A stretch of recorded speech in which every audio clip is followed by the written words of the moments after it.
धर्म, कर्म, विधि विधान और ज्योतिष की सटीक जानकारी पाने के लिए YouTube चैनल जीवन दर्पण को सब्सक्राइब करें और हाँ, अपडेट रहने के लिए बेल आइकन दबाना ना भूलें। और सफेद रंग ही क्यों यूज किया जाता है ना? आओ, ये जो वेदियां बनाई जाती हैं, इन वेदियों में कौन कौन आते हैं और किस स्वरूप से आते हैं, किस लिए आते हैं, ये भी जान लेना आवश्यक है। ये त्रिदेवों के प्रतिनिधित्व के कारक होते हैं। त्रिदेव कौन होते हैं?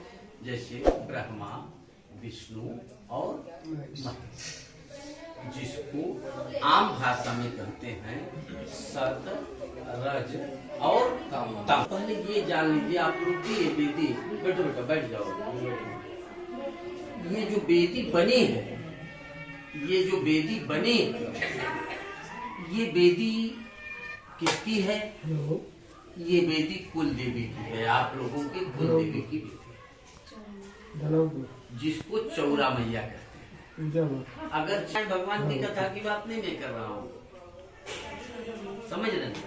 माने जैसे सत्यनारायण के ऊपर जब हम उठते हैं तो कुल देवी की पूजा अच्छे ढंग से हम आप करते हैं, और कुल देवी की नाराजगी जब हो जाती है तभी हमारे आपके जीवन में पराभव आता।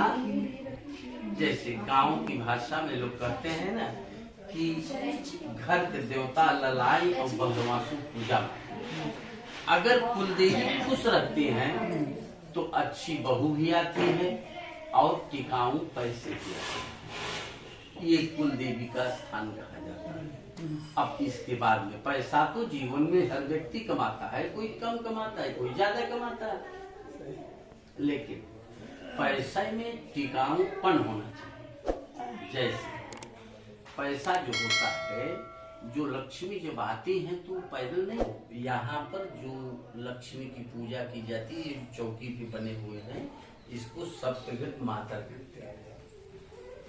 इस पर जो लक्ष्मी का आवाहन हम आप करते हैं, वो गरुण वाहिनी लक्ष्मी का आवाहन करते हैं। उलूक वाहिनी लक्ष्मी का आवाहन नहीं करते। उलूक वाहिनी लक्ष्मी तो बहुत जबरदस्त, तो बड़ी जल्दी आती है, टनाटन में आती है, लेकिन जैसे उलूक वाहिनी लक्ष्मी अन्याय के द्वारा जो पैसे अर्जित किए जाते हैं, लोग बने तड़ातड़ विकास होता है। अभी लखपति है फिर करोड़पति बन जाता है, समझ रहे हैं? लेकिन अगर वो व्यक्ति धर्म से जुड़ा है, इसके लिए इनका ध्यान किया, समझ रहे हैं? अब ये जो तीसरी वेदी है, इनमें करते हैं, जिसको त्रिशक्ति कहते हैं। महाकाली, महालक्ष्मी और महासरस्वती। अब दिमाग में ये बात आ सकती है कि सबसे पहले तो हम त्रिदेवों की बात अगर करते हैं तो ब्रह्मा, विष्णु और महेश होते हैं, लेकिन त्रिदेवों की पत्नी की बात अगर हम करें तो ब्रह्मा की पत्नी सरस्वती, विष्णु की पत्नी लक्ष्मी और शिव की पत्नी पार्वती। लेकिन यहाँ पर उल्टा हो गया है, महाकाली, महालक्ष्मी, महासरस्वती। तो ये उल्टा क्यों हो गया? इसका मतलब क्या है, रीजन क्या है, उसको भी जान लेना कंपलसरी होता। तो महाकाली की पहले हम पूजा जब करते हैं, एक बार देवासुर संग्राम में लड़ाई, माने राक्षसों में और देवताओं, तो सारे राक्षस देवताओं पर अपना आधिपत्य जमा लिए। यहाँ पर 20-25 लोग हैं, जिसमें से 5 पंडित जी हैं। अगर 5 पंडित जी में अकेले मैं बोल रहा हूँ, अगर मैं भी नहीं बोलूंगा तो 10-20 बात तो आप निश्चित कहोगे कि महाराज पूजा काहे बनती है, कहेंगे कि नहीं कहेंगे? तो जब सब लोग इकट्ठा थे, कोई कुछ नहीं कर पाता था, तो शंकर जी ने कहा पुरुषों की तो हो गई, त्रिदेवों की तो हो गई, अब त्रिशक्तियों का ध्यान करिए, तब आगे बात बढ़ेगी। तो शंकर जी ने चूंकि उंगली उठाया था, दिखाया था, इसलिए त्रिशक्तियों में सबसे पहली देवी काली प्रकट हुई।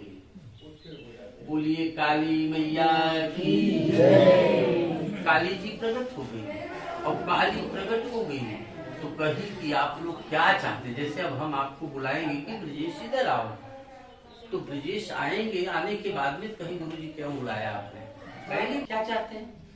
तो सारे भक्त ये कहे कि राक्षसों ने हमारी संपत्ति छीन ली है, हमको उनसे हमारी संपत्ति चाहिए, हमको उनसे सुरक्षा चाहिए। तो काली उनकी सुरक्षा करने लगी। काली का इतना क्रोध बढ़ गया कि वो अपना और पराया देख ही नहीं पाती थी। तब शंकर जी ने छोटा रूप धारण करके कहे कि काली के क्रोध को अगर कम नहीं किया जाएगा तो प्रलय मचा देगी। तो शंकर जी छोटा रूप बना करके उन जिस रास्ते से जा रही थी काली, उसी रास्ते से जमीन पर लेट गए थे। तो क्रोध में कभी भी व्यक्ति की निगाह नीचे नहीं चलती, ऊपर ही रहता। तो शंकर जी के शरीर पर जब पैर काली का पड़ा तो नीचे देखते ही तो शंकर जी आश्चर्य पड़ गई। पतिव्रता नारी के लिए पति को पैर से स्पर्श करना बहुत बड़ा दोष माना जाता है।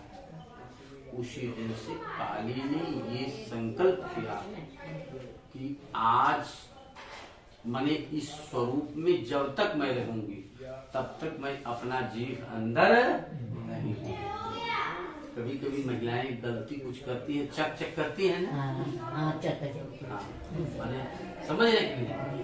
तब से काली ने संकल्प किया कि अभी मैं अपना जीव अंदर।